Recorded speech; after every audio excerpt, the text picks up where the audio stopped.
हाँ, तो ये हिस्टेरेसिस बहुत इंपॉर्टेंट फिनोमेना है फेरोमैग्नेटिक मटेरियल्स के अंदर। ठीक है, देखो होता क्या है, magnetisation in ferromagnetic material not only depends on the magnetic intensity capital H, but also on the previous history of the specimen. तो ये बहुत इंपॉर्टेंट बात है, प्रीवियस हिस्ट्री क्या कह रहा है, तो ये आपके ड्यूरिंग द प्रोसेस अपने आप समझ में आ जाएगी। ठीक है, तो अभी हम देखते हैं कि हमको एक प्लॉट ड्रॉ करना होता है, इसको देखो हिस्टेरेसिस प्लॉट बोलते हैं, ये आपका हिस्टेरेसिस प्लॉट है। ठीक है ना, तो इस प्लॉट को कैसे ड्रॉ करते हैं, क्या मतलब है, ये एनसीईआरटी ने गलत कर रखा है, तो उससे बिल्कुल मत पढ़ना हिस्टेरेसिस। ठीक है ना, एक तो आप सिंबल में कंफ्यूज हो जाओगे, उसके इसको पता नहीं क्या बोलता है, कुछ एम बोलता है शायद इसको। ठीक है, आई को तो आप इसी से पढ़ेंगे, एससीवी का ही, एससीवी की है ये पूरी, जो मैंने अभी पूरी इमेज खींच रखी है, ये एससीवी की इमेज है, पूरा आप पढ़ सकते हैं उसमें, एकदम क्लियरली उसने सब बता दिया है।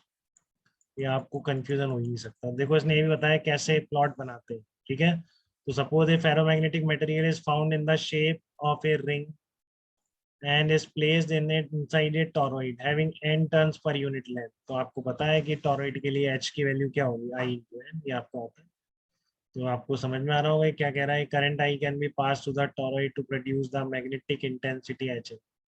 तो मैग्नेटिक फील्ड कितना होता है टॉरॉइड का, mu naught I into small n ही होता है। तो आप म्यू नॉट को उधर ले जाइए, तो कैपिटल H कितना आ गया, I इंटू स्मॉल एन।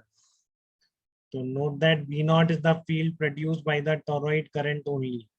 ठीक है ना, B naught is the field produced by the toroid current only. ठीक है, पता है। ठीक है, the ring gets magnetise and produce an extra field due to magnetisation. The total field in the ring कितना हो जाएगा, एक तो बाहर का फील्ड कितना है, म्यू नॉट इंटू एच, अंदर बी आई, मैंने आई का फार्मूला बताया था, B I upon mu naught, बताया था कि नहीं, बोले बताया था, याद है कि नहीं आपको। आई के दो फार्मूले थे, नहीं है तो ध्यान रखेंगे, अब से बिल्कुल याद कर लेना आज पढ़ के इसको। एक तो है आपका magnetic moment per unit volume, और दूसरा था अंदर induce field divided by mu not. तो हमने ऐसे ही किया था, जो रिलेशन निकाला था आपको याद हो तो, mu equals to mu naught one plus chi. तो ये एक्सटर्नल प्लस जितना पैदा हुआ मैग्नेटाइजेशन का, दोनों मिलके नेट फील्ड कहलाएंगे। ठीक है, तो अंदर नेट फील्ड कितना हो गया, mu naught H plus I, mu naught H B naught को लिख दिया यहाँ से, mu naught into H plus B I को लिख दिया, mu naught into I, mu naught common ले लिया, तो आई देखो कितना आया, आई आया B by mu naught minus H. तो एच तो आप निकाल सकते हैं, आई इंटू एच, तो बस क्या करेंगे आप करंट चेंज करते रहेंगे। ठीक है ना, तो एच की वैल्यू चेंज होती रहेगी, और फिर इस फार्मूले से आप आई निकालते जाएंगे। ठीक है ना, इंटेंसिटी ऑफ मैग्नेटाइजेशन निकालते जाएंगे। तो यहाँ पर बी निकालने के लिए एक इंस्ट्रूमेंट होता है जिसको रोलैंड रिंग्स कहते हैं। ठीक है ना, one can measure the total field B inside the ring by using an apparatus known as Rowland's ring. से आप क्या निकाल सकते हैं, अंदर फील्ड निकाल सकते हैं बेटा मटेरियल। तो पूरा प्रोसेस बता दिया है कि आप ये तो इंस्ट्रूमेंट से मेजर करेंगे। ठीक है, ये आप खुद चेंज कर सकते हैं, उसके अकॉर्डिंग एच चेंज हो जाएगा, और फिर उसके अकॉर्डिंग आई नोट करते जाओ। तो इस तरीके से हिस्टेरेसिस प्लॉट अगर बनाओगे तो इस तरह का बनेगा। अब इसने तो आप पूरा लिख रखा है, आप ये पढ़ लेंगे पूरा, इसने क्या लिखा है वो सारा मैं बता देता हूँ। ठीक है ना, एग्जैक्टली यही बता रहा हूँ मैं, और उसने बिल्कुल वही लिखा है कि देखो यहाँ से शुरू किया आप, शुरू में सब कुछ जीरो था, कोई आई नहीं, कोई एच नहीं, कोई आई नहीं। ठीक है ना, फिर जब आपने एच को बढ़ाना शुरू किया तो ये बढ़ता जाता है। ठीक है ना, क्योंकि आपको पता है कि chi is equal to I by H, तो काई कांस्टेंट होता है, तो आई प्रोपोर्शनल टू एच। ठीक है, बट क्या होता है कि आपका बढ़ता जाता है, बढ़ता जाता है, फिर एक सेचुरेशन लेवल पर पहुंच जाता है कि अब सारा अलाइनमेंट हो चुका है। ठीक है ना, आप कैपिटल एच बढ़ाते जा रहे थे, आई बढ़ता जा रहा था, बट अब सारा अलाइनमेंट हो जाता है, उसके बाद फिर आप बढ़ाओगे तो नहीं बढ़ेगा। तो ये मैंने वहीं तक ड्रॉ किया है सेचुरेशन। ठीक है, ये जो मैंने ड्रॉ किया आई का वेरिएशन, मैंने सेचुरेशन तक ही ड्रॉ किया। क्लियर है यहाँ तक बात सबको। ठीक है, ये जो आई का वेरिएशन है मैंने कहाँ तक ड्रॉ किया है, सेचुरेशन तक ड्रॉ किया है। अब यहाँ तक रुक गए। ठीक है, अब आप एच बढ़ाओगे तो ये नहीं बढ़ेगा, इसको सेचुरेशन बोलते हैं, लिखा भी होगा सेचुरेशन। ठीक है ना, increases to maximum H and becomes H naught and the magnetisation I becomes nearly saturated. ठीक है ना, तो आई बिकम्स नियरली सेचुरेटेड। ठीक है, in the whole process the magnetisation varies along the path. तो इस तरह से सेचुरेशन तक, एच नॉट पे सेचुरेशन आ गया। ठीक है ना, इसने एच नॉट भी दिखा रखा है, एच नॉट पे सेचुरेशन आ गया, लेट्स से ये वैल्यू एच नॉट है। उसके बाद अगर आप क्या करते हो, आप अब एच को जीरो कर देते हो कि आपने सारा मैग्नेटिक फील्ड हटा लिया है। ठीक है ना, टॉरॉइड का करंट आपने बंद कर दिया, बट स्टिल जो कैपिटल आई की वैल्यू है वो जीरो नहीं हुई है। ठीक है ना, मतलब अब आपका अभी जो आपका फेरोमैग्नेटिक मटेरियल्स है वो क्या बना हुआ है, मैग्नेट बना हुआ है, उसका नेट मैग्नेटिक मोमेंट जीरो नहीं है।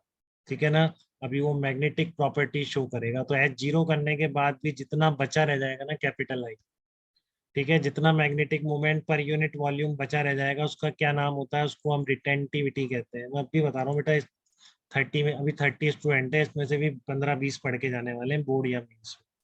ठीक है, तो ध्यान से सुन लो इसको, अभी पढ़ लोगे तो थोड़ा सा याद रहेगा, तो अपने आप से भी कभी पढ़ पाओगे। तो आपने क्या करा, इसको एच को बढ़ाया, तो आपने क्या करा, इसको सेचुरेशन पर पहुंचा दिया। ठीक है, और सेचुरेशन के बाद क्या होगा, अब अगर आप कम करोगे एच को, ठीक है ना, अगर आप एच को कम करोगे तो अब क्या होगा, कम करने पर ये जो मैग्नेटाइजेशन है ये जीरो नहीं होता है। ठीक है ना, तो जितना ये आई बचा रह गया ना, इसका नाम होता है रिटेंटिविटी।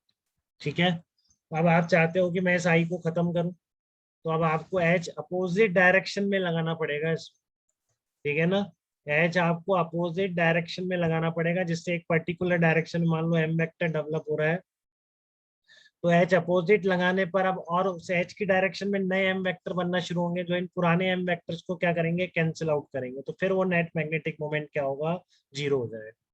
तो ये मैग्नेटिक मोमेंट, इसको हिस्ट्री कहते हैं बेटा, कि आपने पहले से ही उसको मैग्नेटाइज कर रखा था।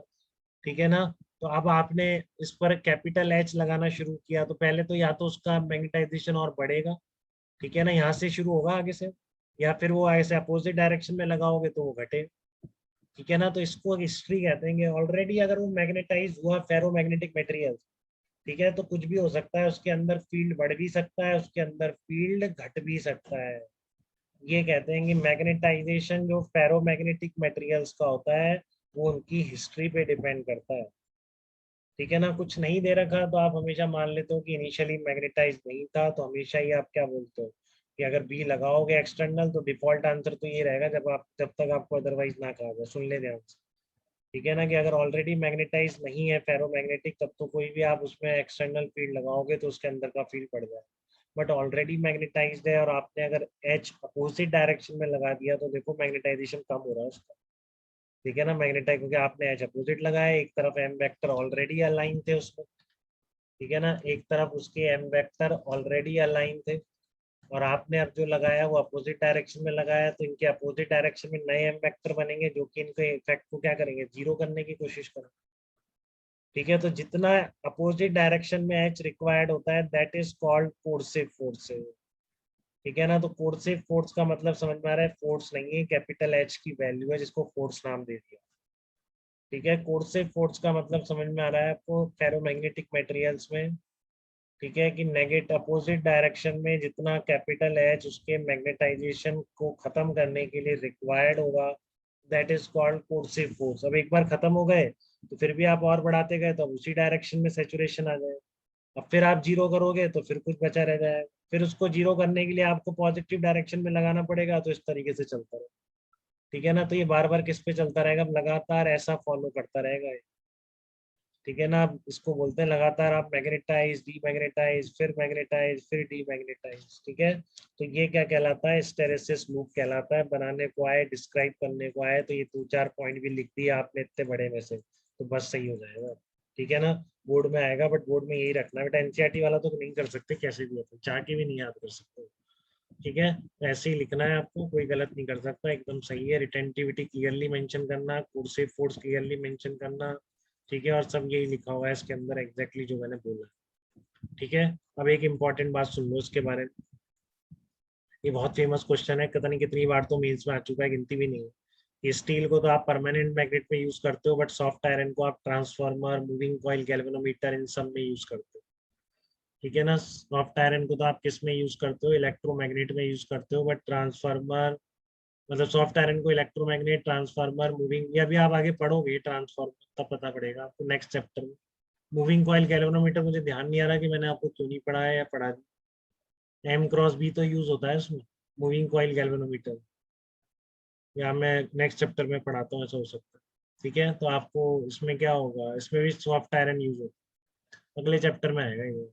ठीक है ना, तो देखो सॉफ्ट आयरन आपका इन जगह कहाँ कहाँ यूज होता है, जहाँ पर कि बार बार मैग्नेटाइजेशन और डीमैग्नेटाइजेशन हो रहा है ना, ट्रांसफार्मर में भी यही चलता रहता है, बार बार मैग्नेटाइजेशन फिर डीमैग्नेटाइजेशन फिर मैग्नेटाइजेशन।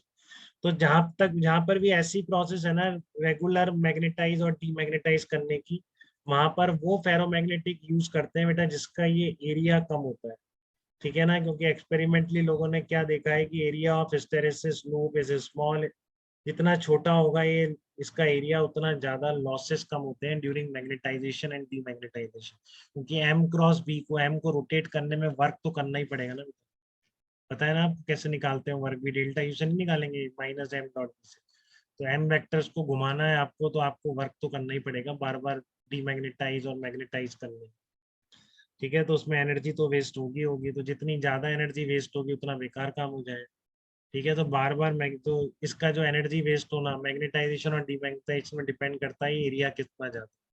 ठीक है ना, ये एरिया जितना ज्यादा होता है हिस्टैरिसीस लूप का, लॉसेस उतने ही ज्यादा होते हैं। ठीक है, तो सॉफ्ट आयरन का एरिया देखो कितना कम है इसका, और ये स्टील का एरिया देखो कितना ज्यादा। और स्टील को परमानेंट में क्यों यूज करेंगे, क्योंकि रिटेंटिविटी और कोर्सिव फोर्स ज्यादा होनी चाहिए परमानेंट मैग्नेट बनाना है। ये नहीं कि थोड़ा सा अपोजिट फील्ड आया कहीं और मैग्नेटिक खत्म हो गया, ऐसा नहीं होना चाहिए। ठीक है, तो स्टील का क्या होता है, आपका रिटेंटिविटी और कोर्सिव फोर्स ज्यादा होने की वजह से स्टील का जो यूज है वो परमानेंट मैग्नेट में यूज होता है। और जहां इस तरह की प्रोसेस है कि बार बार मैग्नेटाइज डीमैग्नेटाइज मैग्नेटाइज डीमैग्नेटाइज करना है, वहां पर आपका सॉफ्ट आयरन ज्यादा प्रेफर किया जाता है। ठीक है, तो retentivity and coercive force are high for higher for steel, hence it is use for permanent magnets बनाने में यूज होता है। तो ये आप डेफिनेशन ऑफ रिटेंटिविटी एंड, इसको रिमेनेंस भी बोलते हैं, रिटेंटिविटी ज्यादा फेमस है तो बोर्ड में लिखने के लिए यहाँ पे लिख रखा है। तो ये 2014 में कभी मेंस में प्रॉब्लम आया होगा कि coercivity of small magnet where the ferromagnet gets demagnetized is, ये कोर्सिविटी दे रखी है, मतलब ये कैपिटल एच की वो वैल्यू है जो डीमैग्नेटाइज कर देती है उसको। ठीक है, तो find out current required to be passed in solenoid of length 10 centimetre and number of turns 100 so that the magnet gets demagnetized when placed inside the solenoid। बहुत सिंपल प्रॉब्लम, अगर आपको ये सब पढ़ा हुआ है तो सिंपल है। ठीक है ना, अगर ये सब पता ही नहीं है क्या रिटेंटिविटी तो छोड़ के ही आएंगे क्वेश्चन और क्या। ठीक है, तो कोर्सिविटी ऑफ स्मॉल मैग्नेट दे रखी है, मतलब कैपिटल एच इतना चाहिए, तो आप सोलेनॉइड का कैपिटल एच इतना कर दो, खत्म। ठीक है ना, सोलेनॉइड का कैपिटल एच 3 × 10⁻³ कर दो, उसका मैग्नेटाइजेशन खत्म हो जाए। ठीक है ना, देखो एक्सटर्नल फील्ड में रखने पर ये डीमैग्नेटाइज होगा। ठीक है ना, तो आप एच क्योंकि लिखा हुआ है इसमें coercivity of small magnet where ferromagnet gets demagnetized is. ठीक है ना, 3 × 10⁻³ तो आप एच इज इक्वल टू 3 × 10⁻³ तो एच क्या होता है I/N, तो I/N 3 × 10⁻³। तो करंट ही तो पूछ रहा है कितना करंट चाहिए, और एन ये रहा 100 टर्न्स 10 सेंटीमीटर में, तो यूनिट मीटर में कितना होगा 100/0.1 3 एम्पियर करंट चाहिए। ठीक है, क्लियर है आपको। ये 2014 का था, 19 में भी एक प्रॉब्लम आया हुआ है इसी पर, क्या है वो देख लो। Bar magnet is demagnetized by inserting it inside a solenoid of length 100 turns and 0.2 metre and carrying current of 5.2 ampere. तो find out coercivity of the bar magnet, तो बस आगे ना I/N निकालो, कोर्सिविटी यही तो कोर्सिविटी होती है जो कह रहा है। अब किसी को ये नहीं पता है तो कैसे करेगा। ठीक है ना, ये बार मैग्नेट देखो अभी आया है, जैसे कितना सिंपल प्रॉब्लम है। Bar magnet is demagnetized by inserting it inside a solenoid of length 0.2 metre and 100 turns. ठीक है, carrying a current of 5.2 ampere. तो find out coercivity of the bar magnet. तो कोर्सिविटी वही हो गई जो एच आएगा कॉरेस्पॉन्डिंग है, कोर्सिविटी हमेशा एच की वैल्यू।